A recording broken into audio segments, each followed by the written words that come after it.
जय हिंद साथियों, बिहार पुलिस सिपाही की परीक्षा के लिए आज हम लोग जीके, साइंस और स्पेशल बिहार जीके से सेलेक्टेड प्रश्नों का रिवीजन करेंगे, जो कि साथियों आपके एग्जाम के लिए बहुत ही ज़्यादा महत्वपूर्ण होगा। तो आप लोग पूरा सेट को लगाइए और इस सेट में आप कितने क्वेश्चन सही कर पाते हैं ये आपको सेशन के लास्ट में कमेंट करके बताना है। और एक बात आपको बता देते हैं, क्लास में जो भी एक्स्ट्रा क्वेश्चन बताएंगे थ्योरी के साथ बताएंगे, उसको आपको ध्यान से सुनना है। तो रात के 8 बज चुके हैं, फटाफट से आप लोग लाइव चैट के साथ जुड़ जाइए। तो साथियों आज का पहला क्वेश्चन देखिए, भारत की आज़ादी के समय भारत के वायसराय कौन थे। एक भी क्वेश्चन को स्किप नहीं करना है, प्रत्येक क्वेश्चन का आंसर आप सभी को नीचे लाइव चैट में या फिर कमेंट बॉक्स में बताना है, जिससे कि आप सभी का प्रॉपर तरीके से रिवीजन भी हो सके। तो भारत की आज़ादी के समय भारत के वायसराय कौन थे? Lord Mountbatten. यहाँ पर सी ऑप्शन आपका सही जवाब है। अच्छा, अगर आपसे पूछे स्वतंत्रता के बाद भारत का प्रथम गवर्नर जनरल कौन था, तो यही लॉर्ड माउंटबेटन। और आज़ादी के बाद प्रथम भारतीय गवर्नर जनरल पूछे तो सी राजगोपालाचारी। ठीक है, इसे ध्यान रखिएगा। अच्छा, भारत का प्रथम गवर्नर जनरल पूछे तो लॉर्ड विलियम बेंटिक। ये सब क्वेश्चन ध्यान रखना है। चलिए दूसरा क्वेश्चन, कौन सा आईसीएस अधिकारी भारतीय राष्ट्रीय कांग्रेस के 1885 में गठन में शामिल रहा? चलिए क्वेश्चन नंबर 2 के लिए आप लोग आंसर बताइए। ये सब क्वेश्चन ऑलरेडी हम आपको बता चुके हैं, केवल यहाँ पर हम लोग रिवीजन करेंगे। इसका सही जवाब है ए ओ ह्यूम। डी ऑप्शन आपका सही है। ए ओ ह्यूम को कांग्रेस का जनक माना जाता है और इसे हर्मिट ऑफ शिमला भी बोला जाता है। तो अगर आपसे पूछे हर्मिट ऑफ शिमला किसे कहा जाता है, यानी शिमला का संत किसे कहा जाता है, तो ए ओ ह्यूम को। यहाँ पे एक क्वेश्चन बन सकता है, ये जो कांग्रेस शब्द है ये कहाँ से लिया गया था, तो अमेरिका। कांग्रेस शब्द को अमेरिका से लिया गया है, जिसका अर्थ होता है वाद विवाद का स्थल। और दादा भाई नौरोजी ने कांग्रेस शब्द का नामकरण किया था। चलिए आगे देखते हैं, म्यांमार की राजधानी कहाँ पर है। और जिसने अभी तक सेशन को लाइक नहीं किया है, आप लोग सेशन को लाइक कीजिए और आप लोग चैनल को भी जरूर सब्सक्राइब कर लें, ताकि बिहार पुलिस से संबंधित आपसे एक भी क्लास छूटे ना। तो इसका ऑप्शन हो जाएगा सी। ठीक है, सी ऑप्शन यहाँ पर आपका सही है। अच्छा, भारत और जो म्यांमार अलग हुआ था किस एक्ट के तहत, तो भारत शासन अधिनियम 1935 के द्वारा म्यांमार का शासन जो है भारत से अलग हुआ था। म्यांमार में एक जेल है मांडले जेल। तो बताइए म्यांमार का जो मांडले जेल है ये किस लिए प्रसिद्ध है, तो आपको याद होगा इसी मांडले जेल में बाल गंगाधर तिलक को 6 वर्ष तक कारावास में रखा गया था, इसलिए मांडले जेल प्रसिद्ध है। म्यांमार में एक जगह है रंगून।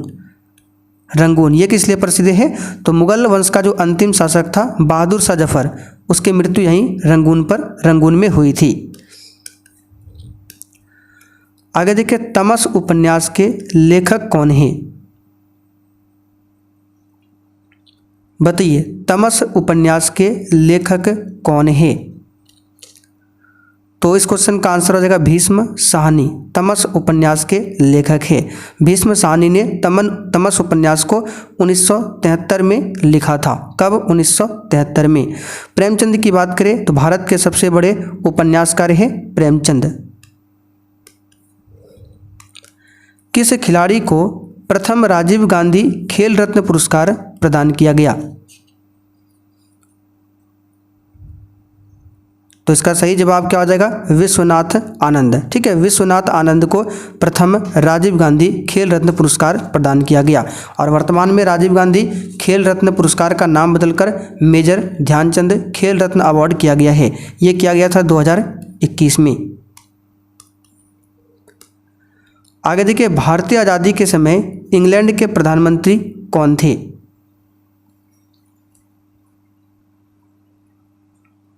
तो सिंपल सा क्वेश्चन है क्लीमेंट एटली। लेबर पार्टी के थे क्लीमेंट एटली, जो स्वतंत्रता के समय इंग्लैंड का प्रधानमंत्री था। अगर आपसे पूछे द्वितीय विश्व युद्ध जो हुआ था उस समय प्रधानमंत्री कौन था, तो विंस्टन चर्चिल। यहाँ पे देखिए बी ऑप्शन में दिया है विंस्टन चर्चिल, द्वितीय विश्व युद्ध के समय प्रधानमंत्री था। अच्छा, 1857 की क्रांति के दौरान ब्रिटेन का प्रधानमंत्री कौन था? तो पामस्टन, यहाँ पे नाम लिख देते हैं, सबको ध्यान रखिएगा। पामस्टन ये 1857 के समय ब्रिटेन में प्रधानमंत्री था। अच्छा, प्रथम विश्व युद्ध के समय कौन था? तो प्रथम विश्व युद्ध के समय इंग्लैंड का प्रधानमंत्री था जॉर्ज, लॉयड जॉर्ज, यहाँ पर नाम लिख देते हैं लॉयड जॉर्ज। ये प्रथम विश्व युद्ध के समय ब्रिटेन का प्रधानमंत्री था। ब्रिटेन का प्रथम प्रधानमंत्री पूछे तो रॉबर्ट वालपोल। ये सब क्वेश्चन आपको नोट्स में लिखा हुआ मिल जाएगा, ठीक है, रॉबर्ट वालपोल। चलिए आगे बढ़ते हैं। भारतीय रिजर्व बैंक के वर्तमान गवर्नर कौन है? क्लास में हम आपको जो भी एक्स्ट्रा क्वेश्चन बता रहे हैं इसका पूरा लिखा हुआ वन लाइनर फॉर्म में नोट्स मिल जाएगा एप्लीकेशन पर। ये हमारा व्हाट्सएप नंबर है 9631887058। जिनको भी चाहिए इस पर मैसेज करके बता सकते हैं। तो भारतीय रिजर्व बैंक के वर्तमान में गवर्नर कौन है? तो यहाँ पर ऑप्शन में तो नहीं दिया हुआ है, ठीक है, ये ओल्ड क्वेश्चन है। इसका आंसर हो जाएगा संजय मल्होत्रा। सही कर लीजिएगा, आंसर क्या होगा? संजय मल्होत्रा वर्तमान में आरबीआई के गवर्नर है। अच्छा, आप लोग कमेंट करके बताइए आरबीआई का राष्ट्रीयकरण कब हुआ था? भारत के राष्ट्रीय महिला आयोग की वर्तमान अध्यक्ष कौन है? बताइए, भारत के राष्ट्रीय महिला आयोग की वर्तमान अध्यक्ष कौन है? तो यहाँ पर भी ऑप्शन में नहीं दिया हुआ है, ओल्ड क्वेश्चन है, बता देते हैं। श्रीमती, क्या हो जाएगा? श्रीमती विजया किशोर राहटकर, ठीक है, विजया किशोर राहटकर ये वर्तमान में राष्ट्रीय महिला आयोग की वर्तमान अध्यक्ष है। राष्ट्रीय महिला आयोग का गठन कब हुआ था? 1992 में। भारत और चीन के बीच पंचशील समझौता कब हस्ताक्षरित हुआ था? और देखिए, किसी भी क्वेश्चन में डाउट होता है तो आप लोग कमेंट करके पूछ सकते हैं, आपकी कमेंट का रिप्लाई जरूर दिया जाएगा। इसका सही जवाब है 1954 में पंचशील समझौता हुआ था। ये समझौता भारत के प्रधानमंत्री पंडित जवाहरलाल नेहरू और चीन के प्रधानमंत्री चाउ एन लाई, नाम लिख देते हैं, थोड़ा सा अटपटा नाम है, चाउ एन लाई के बीच हुआ था पंचशील समझौता। भारत में हरित क्रांति के जनक कौन थे? ये क्वेश्चन कई बार करा चुके हैं डॉक्टर एम.एस. स्वामीनाथन। चलिए अगला क्वेश्चन। महात्मा गांधी और बाबा साहेब अम्बेडकर के बीच पूना संधि कब की गई? बताइए, क्वेश्चन 11 के लिए बताइए तो महात्मा गांधी और बाबा साहेब अम्बेडकर के बीच पूना संधि कब की गई? तो यहाँ पर इसका सही जवाब है 1932 में, ठीक है, 1932 में पूना संधि होता है महात्मा गांधी और अम्बेडकर के बीच में। अब यहाँ से कुछ इंपॉर्टेंट क्वेश्चन बन सकता है, आपको थ्योरी थोड़ा सा बता देते हैं, सुन लीजिए, हो सकता है एग्जाम में क्वेश्चन बन जाए।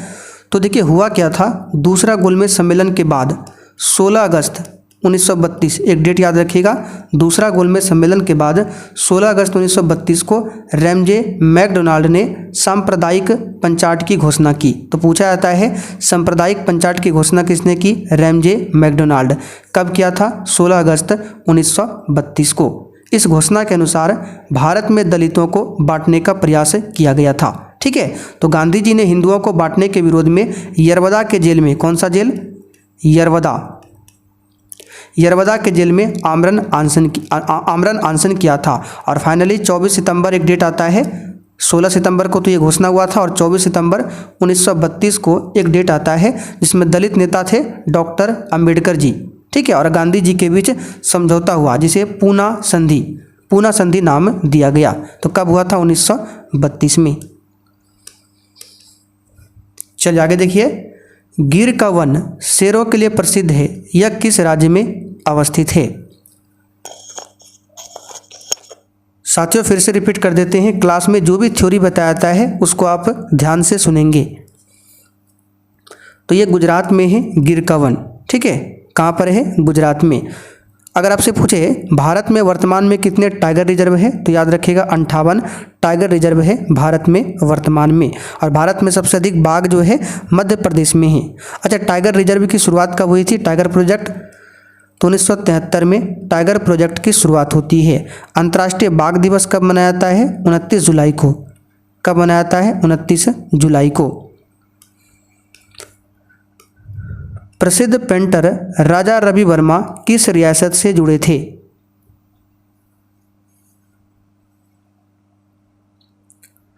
सही जवाब है त्रावणकोर। ठीक है, त्रावणकोर रियासत से जुड़े थे। बी ऑप्शन यहाँ पर आपका सही जवाब है, ध्यान रखिएगा। बिहार में बहने वाली नदियों में किसका उद्गम अमरकंटक में है? अच्छा, अगर आपसे क्वेश्चन पूछे भारत माता इस चित्र को किसने बनाया है? तो भारत माता का चित्रण क्या है? अवनींद्र नाथ ठाकुर ने। याद रखिएगा नाम, अवनींद्र नाथ ठाकुर ने। तो बिहार में बहने वाली नदियों में किसका उद्गम अमरकंटक में है? सोन नदी। ठीक है, सोन नदी का उद्गम अमरकंटक से होता है। ठीक है, और सोन नदी जो है पटना के समीप गंगा नदी में मिलती है। सोन नदी की लंबाई की बात करें तो 780 किलोमीटर सोन नदी की लंबाई है। सोन नहर ये बिहार का सबसे पुराना नहर है और इसका निर्माण जो है 1870 के दशक में हुआ था, सोन नहर का निर्माण। अब चलिए कोसी नदी के बारे में बात कर लेते हैं। तो कोसी नदी की बात करें तो इसकी लंबाई है 730 किलोमीटर। ठीक है, और कोसी नदी जो है कहाँ से निकलती है? तो गोसाई थान चोटी के उत्तर से निकलती है नेपाल में। गोसाई थान चोटी के उत्तर से निकलती है नेपाल से कोसी नदी। और कोसी नदी कुर्सेला के दक्षिण पश्चिम में गंगा नदी से मिलती है। आपसे पूछेगा कोसी नदी गंगा नदी में जो मिलती है किस स्थान पर? तो कुर्सेला नामक स्थान पर। कुर्सेला याद रखिएगा, ये एग्जाम में आता है, कुर्सेला स्थान। चलिए आगे देखते हैं। निम्नलिखित में से कौन सा युग्म सही नहीं है? बताइए, इसमें से कौन सा युग्म जो है वो सही नहीं है? तो यहाँ पर देखिए, मिस्र की राजधानी काहिरा, केन्या की राजधानी नैरोबी, सूडान की राजधानी खार्तूम, दक्षिण अफ्रीका का जोहान्सबर्ग, ये गलत है। जोहान्सबर्ग दक्षिण अफ्रीका की राजधानी नहीं है। आगे देखिए, द गाइड उपन्यास के लेखक कौन है? चलिए बताइए इसका आंसर क्या होगा। और साथियों आप लोग रेगुलर क्लास कीजिए, अब समय नहीं बचा हुआ है, रात 8 बजे से आपको क्लास करना है। इसका आंसर है R.K. नारायण। ठीक है, R.K. नारायण। एक पुस्तक है मालगुडी डेज, पूछा जाता है मालगुडी डेज, इसके लेखक कौन है? तो R.K. नारायण है। R.K. लक्ष्मण की बात करें तो इनकी पुस्तक याद रखिएगा सर्वेंट्स ऑफ इंडिया, किस पुस्तक के लेखक कौन है? R.K. लक्ष्मण। लेकिन सर्वेंट्स ऑफ इंडिया सोसाइटी की स्थापना पूछे तो किसने किया था? तो वो किया था गोपाल कृष्ण गोखले ने 1905 में। एक पुस्तक बताते हैं चंद्रकांता, ये एक उपन्यास है चंद्रकांता। इस उपन्यास के लेखक कौन है? तो देवकी नंदन खत्री। अगर आपसे पूछे बताइए उर्वशी के लेखक कौन है? उर्वशी, तो उर्वशी पुस्तक के लेखक है रामधारी सिंह दिनकर। कुरुक्षेत्र पूछे, कुरुक्षेत्र के लेखक कौन है? रामधारी सिंह दिनकर। कामायनी के लेखक कौन है? ये सब क्वेश्चन बिहार पुलिस में आता है इसलिए बता रहे हैं। कामायनी के लेखक कौन है? तो जयशंकर प्रसाद। ये जो भी बता रहे हैं ये सब कुछ आपको पूरा लिखा हुआ मिलेगा नोट्स में। कहाँ पर मिलेगा? एप्लीकेशन पर, लिंक डिस्क्रिप्शन बॉक्स में है। हीराकुंड बांध किस नदी पर अवस्थित है? सिंपल सा क्वेश्चन है, महानदी पर अवस्थित है। महानदी की लंबाई 885 किलोमीटर है। ठीक है, 885 किलोमीटर है। महानदी की सहायक नदियाँ ब्राह्मणी और वैतरणी महानदी की सहायक नदियाँ हैं। दामोदर की बात करें तो 1948 में, ठीक है, 1948 में भारत का प्रथम बहुउद्देश्य नदी घाटी परियोजना की स्थापना की गई थी। वो नाम क्या था? दामोदर नदी घाटी परियोजना। चलिए क्वेश्चन नंबर देखिए 18। निम्नलिखित में से किस फसल की खेती भारत में सबसे अधिक क्षेत्रफल में होती है?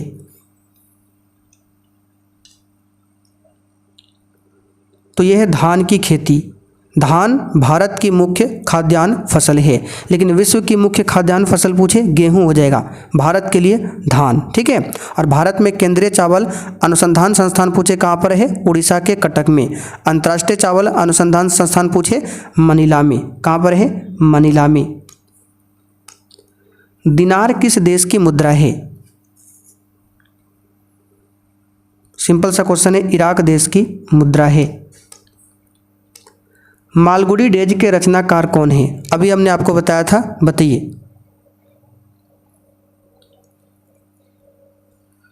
तो R.K. नारायण, कौन हो जाएगा, R.K. नारायण। चलिए आगे देखते हैं। गंगा ब्रह्मपुत्र डेल्टा क्षेत्र का वन निम्नलिखित में से किस नाम से जाना जाता है, बताइए। गंगा ब्रह्मपुत्र डेल्टा क्षेत्र का जो वन है किस नाम से जाना जाता है, तो सही जवाब है सुंदरवन के नाम से। ठीक है। सुंदरवन डेल्टा विश्व की सबसे बड़ी नदी डेल्टा है। सुंदरी नामक वन के कारण ही सुंदरवन इसका नाम रखा गया है और इसे मैग्रो वन भी बोला जाता है सुंदरवन को। कालिदास सम्मान पुरस्कार प्रारंभ किया गया, बताइए किसके द्वारा।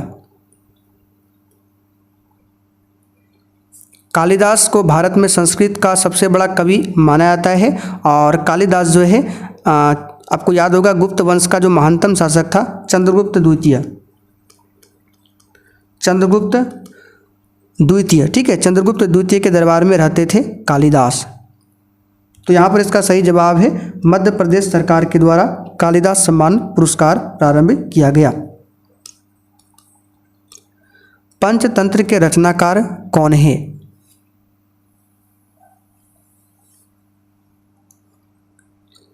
तो पंचतंत्र के रचनाकार है विष्णु शर्मा। कौन है, विष्णु शर्मा। ठीक है। पंचतंत्र की बात करें तो बाइबिल के बाद सबसे अधिक भाषा में अनुवादित होने वाला पुस्तक यही पंचतंत्र है। और विष्णु शर्मा की बात करें तो विष्णु शर्मा गुप्त काल के लेखक थे। किस काल के, गुप्त काल के लेखक थे। भारतेंदु हरिश्चंद्र की बात करें तो आधुनिक भारत की खड़ी बोली के जनक है। अगर आपसे पूछे कि बताइए आधुनिक भारत के खड़ी बोली के जनक कौन है, तो भारतेंदु हरिश्चंद्र। बर्मा ब्रिटिश भारत से कब अलग हुआ,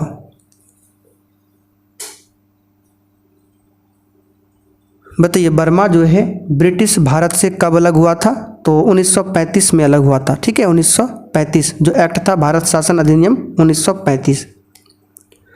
पटना उच्च न्यायालय की स्थापना कब हुई,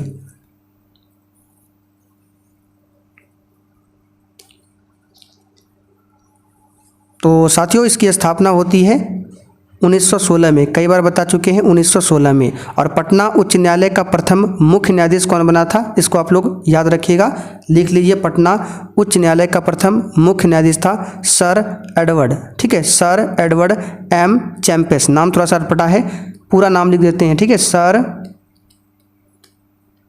एडवर्ड एम चैम्पस चामियार, लास्ट में केवल ध्यान रखना है चामियार। ठीक है, ये पटना उच्च न्यायालय का प्रथम मुख्य न्यायाधीश था। भारत में टोटल वर्तमान में 25 हाई कोर्ट है और सबसे पुराना हाई कोर्ट है कलकत्ता हाई कोर्ट। अच्छा, भारत का सबसे बड़ा हाई कोर्ट पूछे तो इलाहाबाद हाई कोर्ट सबसे बड़ा हाई कोर्ट है।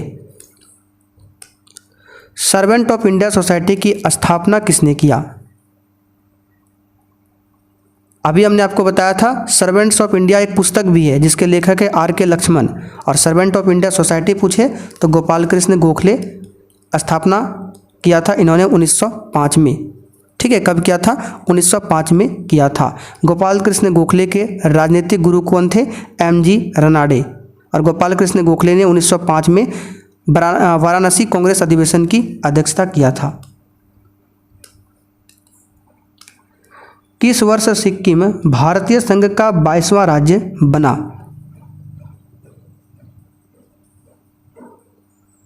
नॉर्मल सा क्वेश्चन है। 1975 में संविधान में एक संशोधन होता है 35वां, 1975 में होता है। इसी के द्वारा सिक्किम को संरक्षित राज्य घोषित किया गया था। ठीक है, संरक्षित राज्य घोषित किया गया था सिक्किम को 1975 में। और फिर एक संशोधन होता है 36वां संशोधन 1975 में ही होता है और इसी के द्वारा भारत का 22वां राज्य बनता है सिक्किम पूर्ण रूप से। चलिए आगे देखिए। आज़ादी के बाद भारत और नेपाल के बीच प्रथम शांति और मित्रता संधि किस वर्ष काठमांडू में हस्ताक्षरित की गई थी? इसका आंसर 1950। चलिए आगे बढ़ते हैं। भारतीय राष्ट्रीय कांग्रेस की प्रथम महिला अध्यक्ष कौन थी? ये सब क्वेश्चन में ज़्यादा समय बर्बाद नहीं करेंगे, डिटेल्स में कई बार बता चुके हैं, एनी बेसेंट। चलिए एक मैथ्स का क्वेश्चन है, इनमें से कौन सा भिन्न का समूह आरोही क्रम में है? तो इसके लिए आरोही क्रम निकालने के लिए हमको यहाँ पर भिन्न को तोड़ना पड़ेगा। तो इसका आंसर डायरेक्ट बता देते हैं, आप लोग निकाल लीजिएगा, सी हो जाएगा। आप कैसे, आप देखिए, जैसे 5/7 है, इसको अगर 7 से 5 में भाग करेंगे तो 0.71 आएगा। फिर 9/11 है, तो 9 में अगर 11 से भाग देंगे तो 0.8 आएगा लगभग में। फिर 7/8 है, इसको डिवाइड करेंगे तो 0.87। तो देख सकते हैं ये क्या है, आरोही क्रम यानी बढ़ते क्रम में है। बाकी कोई भी ऑप्शन इस तरह से नहीं है, आप चेक कर लीजिएगा। निम्नलिखित में से कौन विटामिन ए का सर्वोत्तम स्रोत है? बताइए कौन विटामिन ए का सर्वोत्तम स्रोत है? तो सिंपल सा क्वेश्चन है, गाजर। क्या है? गाजर। आगे देखिए, भारत में जंगली गधे निम्नलिखित में से कहाँ पाए जाते हैं?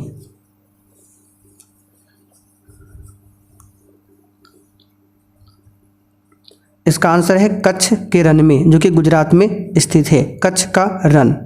अगर पूछे एक सींग वाला जो गेंडा है वो किस अभयारण्य में पाया जाता है? तो काजीरंगा नेशनल पार्क, जो कि असम में है, वहाँ पर एक सींग वाला गेंडा है। हाथी के लिए कौन सा प्रसिद्ध है? तो मानस, ये भी असम में है। मानस और काजीरंगा दोनों कहाँ पर है? असम में। तो मानस हाथी के लिए है और काजीरंगा एक सींग वाला गेंडा के लिए। और एक क्वेश्चन यहाँ से बनता है, कस्तूरी हिरण के लिए कौन सा राष्ट्रीय उद्यान प्रसिद्ध है? तो रोहिला राष्ट्रीय उद्यान। रोहिला राष्ट्रीय उद्यान ये कस्तूरी हिरण के लिए प्रसिद्ध है, जो कि हिमाचल प्रदेश में स्थित है। जब बैरोमीटर का पारा अचानक गिर जाए तो यह किसका संकेत है? तो यह आंधी या झंझावत आने की संभावना है। सी ऑप्शन यहाँ पर आपका सही जवाब है। बैरोमीटर से वायुमंडलीय दाब को मापा जाता है। निम्नलिखित में से कौन बायोस्फीयर रिजर्व या सुरक्षित जीव मंडल नहीं है? ए आंसर करेंगे मन्नार की खाड़ी, ये नहीं है। बाकी नीलगिरी की बात करें, ये है नीलगिरी पहाड़ी, इस पर टोडा जनजाति का निवास स्थान है। निम्नलिखित में से कौन पोलियो का कारण है? सिंपल सा क्वेश्चन है, पोलियो का कारण वायरस है। चेचक का भी कारण क्या है? वायरस। अच्छा, पोलियो जो होता है किस वायरस से होता है? ये तो पता है कि वायरस से होता है। कौन सा वायरस? तो पोलियो मेलाइटिस। ये सब नोट्स में आपको लिखा मिल जाएगा, फिर भी लिख देते हैं पोलियो मेलाइटिस। ठीक है, इसी वायरस से होता है पोलियो रोग। और 24 अक्टूबर को पोलियो दिवस मनाया जाता है। 24 अक्टूबर को पोलियो दिवस मनाया जाता है। अच्छा, 3 दिसंबर को क्या मनाया जाता है? अंतर्राष्ट्रीय विकलांग दिवस। ज्वालामुखी रिंग ऑफ फायर या घेरा किस महासागर से संबंधित है?